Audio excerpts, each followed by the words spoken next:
damn phones. Babylons can't crack the code. What do YouTube? B Kelly back again with another banger video, and in today's video, y'all, I'm going to be talking about what happened to the top 5 all-time receivers according to the 24/7 Sports Composite Rankings. Coming in at number 5 of all time is Whitney Lewis, who came from the class of 2003. Now in the 2003 recruiting class, Whitney Lewis was a 5-star recruit and ranked as the 39th best player in his class.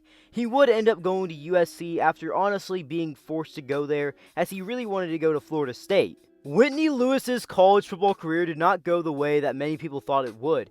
He had a very disappointing career, and many regard him as a bust on the college football level. As a true freshman at USC, he had 3 receptions for 27 yards and 3 carries for 11 yards. He would redshirt his sophomore year while being academically ineligible, and as a redshirt sophomore, he would play in 9 games for USC as a backup and would record no stats.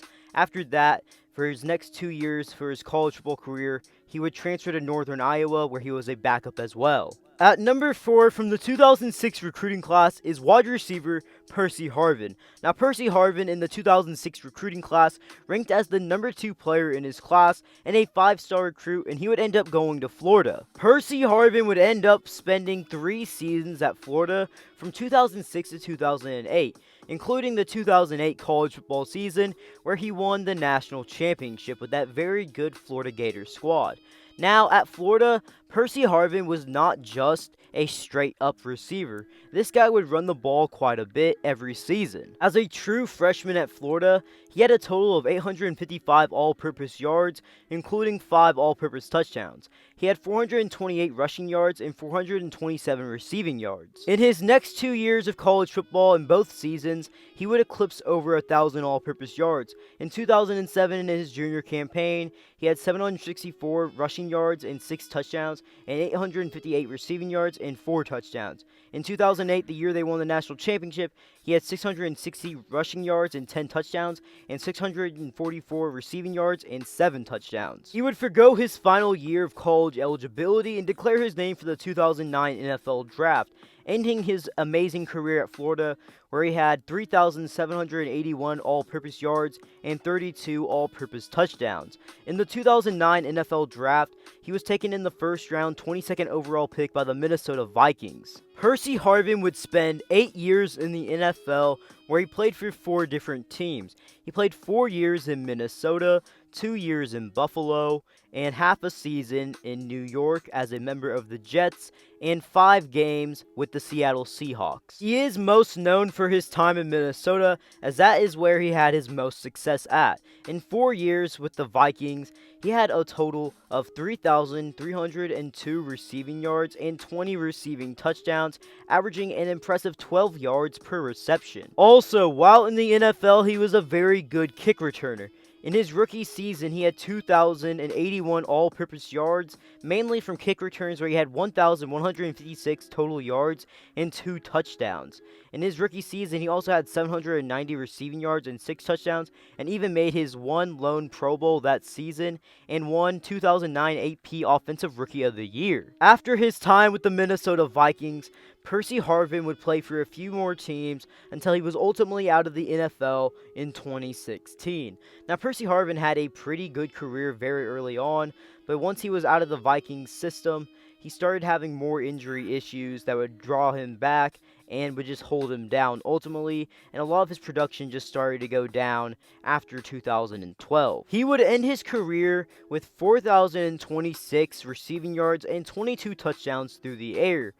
Through the kick return sides of things, he would have a total of 4,127 kick return yards and 5 touchdowns. Next up, coming in at number 3 from the 2005 recruiting class is Patrick Turner, who ranked as a 5-star recruit and the number 2 player in his class, and he would end up going to USC. Patrick Turner would spend a total of 4 seasons at USC, where in his first couple years at USC as a freshman and sophomore, he really didn't have the most action towards his way, as he was primarily a backup.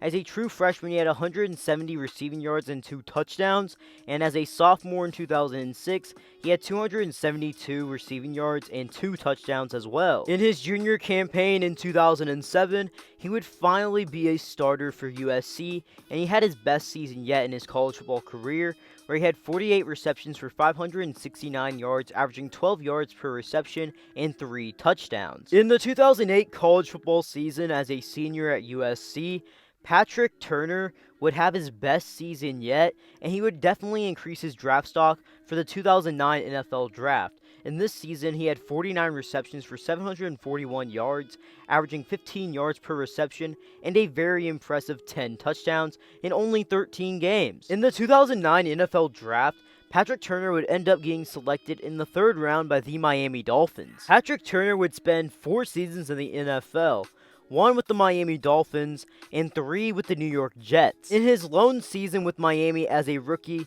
he would only play in 2 games, recording 0 receptions and 0 yards because he had nothing go his way in those 2 games. When he was released by them, he was claimed off waivers by the New York Jets, and for the next few seasons, he would be on and off the practice squad, except for 2011, where he was actually on the final roster pretty much the entire season, where he recorded 8 receptions for 96 yards and 1 touchdown. His NFL career would end in 2012, as he was released in the beginning of the season by the New York Jets and has not played in a game since. For his career, he played in 24 games, starting in 1 of them, where he had 10 receptions for 122 yards and 1 touchdown. Coming in at number 2 all time is Julio Jones from the 2008 recruiting class. Now, in the 2008 recruiting class, Julio Jones was one of the best players in the nation, as he ranked number 3 in that class and was a 5-star recruit that would end up going to Alabama. Julio Jones for Alabama was an immediate impact player. As a true freshman in 2008, he had a big season where in 14 games played, he had 924 receiving yards, averaging 16 yards per reception and 4 touchdowns. In 2009, in his sophomore campaign, he would have a bit of a down season, as he only had 596 receiving yards and 4 touchdowns. But in 2010, his final season at Alabama as a junior, he would have his best season yet, where he had 1,133 receiving yards, averaging almost 15 yards per reception and 7 touchdowns.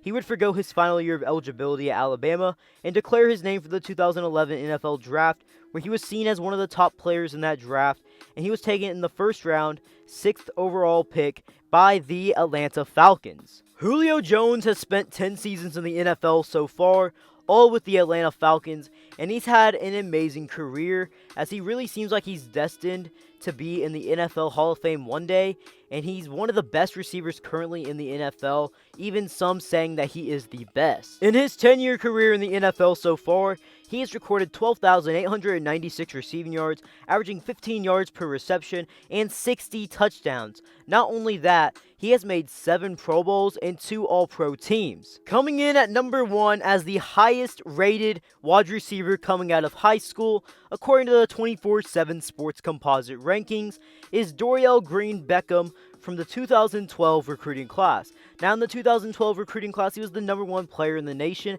and a 5-star recruit, and he would end up going to Mizzou. Dorial Green-Beckham would end up playing 2 seasons at Mizzou before being dismissed off the team after his sophomore year.